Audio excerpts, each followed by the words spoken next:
Welcome back to Where Hatters Walk. On this week's episode, we are looking at the 8 games left for Luton Town, and between us coming up with how many points the Hatters are going to get from each of the 4 remaining home games and the 4 remaining away games. Delighted to have Kevin, Mark and Dan back with us as our regulars here. And of course, we have the YouTube legend that is Lewis Williams here to sit here and tell us that Luton are going to be absolutely fine. Lewis, you're back believing again, aren't you? Tell us.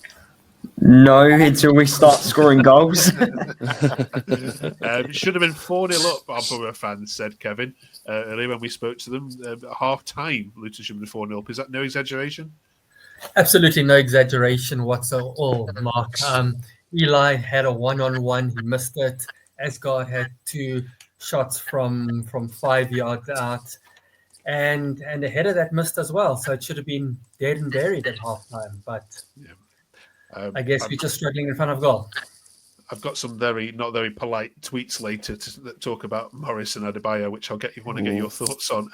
But we'll jump into that in a minute. More importantly, let's have a look at the 8 games now that are left for Luton Town. Let's look at this run-in and let's just see where we are heading. Mark, let's start with you on the home games first, if that's okay. Let's run through them. Leeds, Blackburn, Bristol City, and Coventry. I mean, on paper, it looks pretty horrendous.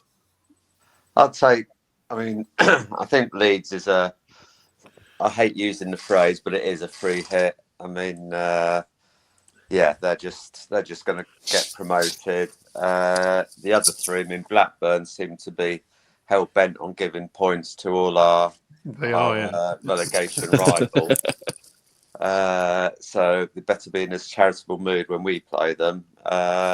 So I think we should be looking at 7 to 9 points out of those 4 home games. If you just write off Leeds and 2 wins and a draw, maybe even 3 wins from the home games. I think that's what we need. Whether we'll get it or not, I think we need to find our scoring boots, and the defence has improved. I mean, we're a lot tighter at the back, whereas teams didn't have to work hard to score against us. We're now harder to score against. We just need to sort of sort it out at the other end. Yeah. It doesn't help you, does it, that you're playing the 3 teams which are currently fighting for the playoff positions in your last 3 games of the season? You hope that Bristol City, Coventry and West Brom have all sorted out their differences well before then. I was going to say, I sort of look at it as 2 banks of 4, because the second bank of 4, you don't know it's all done and dusted. They've got nothing to play for. The whole proverbial, they're on the beach. So I think we come to the last 4, we'll know. I'm sort of hoping the last game of the season, West Brom, is when they're 5 days from a playoff and they're going to rest everybody, and that might be our game we need to win to stay up. So we'll see what comes and where teams' priorities are when they play us. Cheers for that. Let's look at the away games, Lewis. Some Luton fans I've read are saying, look, actually, whether we stay up or not is probably more to what we do away from home, because we're playing those teams around us. Obviously, Hull have only won 2 at home all season. Stoke are terrible at the moment. Derby, as we know, are scrapping like yourselves, and then West Brom away on the final day. How do you see those 4 games going? Well, if you want to stay up, you've got to beat the teams around you in the Championship, like we did away to Cardiff. So, yeah, we've got to go to Hull, get 3 points off them. I think if at the moment it's 6 points gap between us and them. So if we win, go 3 points behind them. Stoke, I don't know what the point difference is, but by the time we play against them, fingers crossed, if you win away at Hull and then get something at home against Leeds, going into that game against Stoke, you've got a lot of confidence. And then, Derby, well, it's hopefully they're not on the same amount of form. Cheers for that, Lewis. We've asked AI, Dan, to have a look at where Luton will finish. You might want to look away now.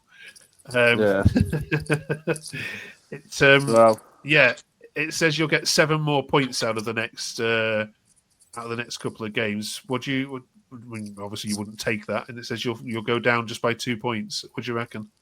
Well, they call it artificial intelligence for a reason, because the intelligence is very artificial, isn't it? It's not completely impossible that might happen, but I don't think it will, and I can't see Oxford dropping into that either. Yeah, And predicts Oxford won't pick up any more points. It's just bizarre. well, that's ridiculous. I mean, I did my own little prediction last week, and I just finished 16th, but then I slightly exaggerated a few results in our favour. So. I had a go at it as well. If you're talking about, I did one Yeah. on worldfootball.net. I had you 19th. I thought you'd get 48 points and stay up handsomely, and Cardiff, Derby, and Plymouth would go down. At this stage, I'm only more ambitious and optimistic than this, but realistically, I'll take 21st right now because we need to stay up, and that's paramount at the moment. I don't care where we finish as long as it's not in the bottom three. Yeah, absolutely. Kevin, have you seen enough from your players to suggest that you will stay up? We've asked you this a couple of weeks ago, and the response really was a flat kind of no. Where are we now with the effort that the players are putting in? Is Bloomfield getting the tactics right? No, Mark, remember, we're always believers. Like you said, this is the most positive bunch, and we'll stay positive. Well, look, 7 points in 4 matches. We'll take that. We had one horrendous game against Burnley, one brilliant victory against Portsmouth, a great victory against Cardiff, and a point over the weekend. So it's looking up. I think the way we played on Saturday is extremely positive. If we could just put the ball in the back of the net, everything would be better. And that'll come. We have to get on a run. I've been keep telling you, and I think it's going to come. The run will come. Okay. Let's look at some tweets, shall we, from the game then. Grant says, massive 2 points drop today. This was on Bloomfield, I'm afraid, Mark. Starting the 2 cart horses up front in a game where we needed goals. He's surely seen enough of those 2 by now to know they're not going to get us out of this mess. There was a few like this that says, incessantly starting Morris and Adebayo will be a big part of why we go down. I don't like singling players out, but the amount of chances they've wasted is just unforgivable. We are so disappointing. We're here again, Mark. I don't ask you for your thoughts, but polite thoughts on that. I actually thought, I mean, Morris won everything in the air. The reason I believe we went with Elijah is basically Middlesbrough's makeshift defence. They had midfielders in defence. I think they only had one recognised defender in their back 4.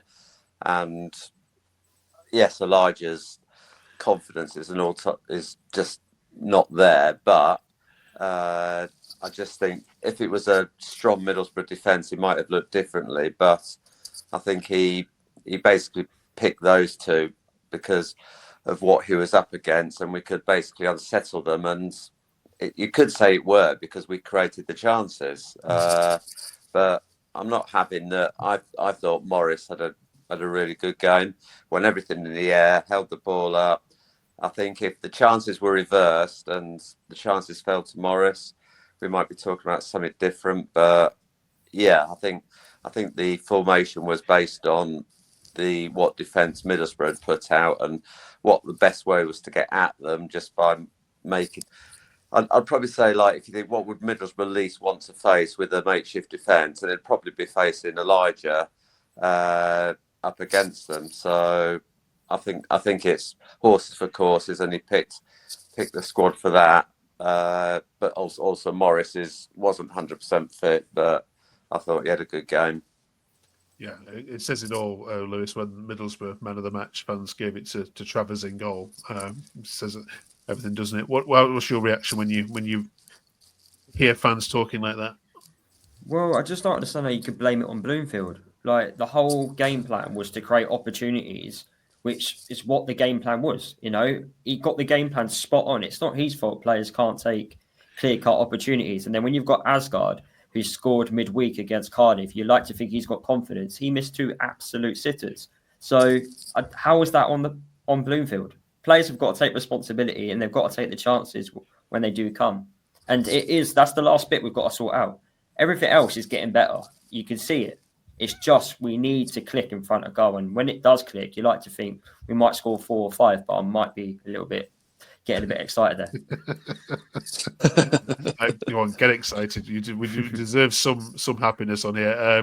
Dan, more positively, in Tom Lockie, which says, getting a point against one of the tougher opponents on our run-in is not a bad thing. Plenty of positives to take forward. Would you agree with that, Dan?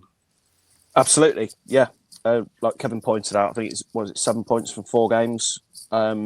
It's the best we've done all season, I think, without looking at the facts in front of me. Middlesbrough dicked us 5-1 earlier in the season. Completely tore us a new arsehole, and that was horrible. So to get a 0-0 was a massive improvement, right? And yeah, take the Burnley game out. We've put in some decent performances, and you can see it's starting to click with the chances, creating chances, because we weren't doing that before. And the last few games, you're starting to see a build up of that happening. And like Lewis said, you just got to stick it in the onion bag now. Okay. Can I ask you all then? You've played most of the bottom teams now, really, apart from Derby. Who's going down if you aren't? Are Plymouth that bad? Were Cardiff that bad? Yeah. The two, definitely, I think.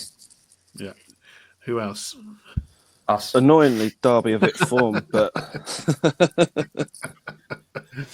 yeah. I mean, you've listened to Oxford fans there, a little bit worried. Stoke fans are saying it's their time to go down as well. So it's you're not in a great situation, but in one sense, you've got another 5 teams there that are starting to sweat a bit with your results.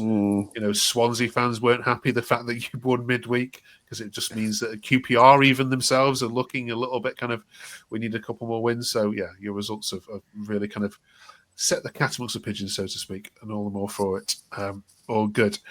Right, next week, no football to talk about next week, but do join us, because we've got 4 players or 2 loan players to talk about, and 2 out-of-player contracts now, as Lewis said last week. Transfermarket.com may be inaccurate on this, as Luton don't reveal the contract, but we're going to go through it anyway and have a little bit of fun. So join us for that and get the panel's view on who stays and who goes. Thank you for watching this week. We'll see you in 7 days' time during this very boring international week. See you then.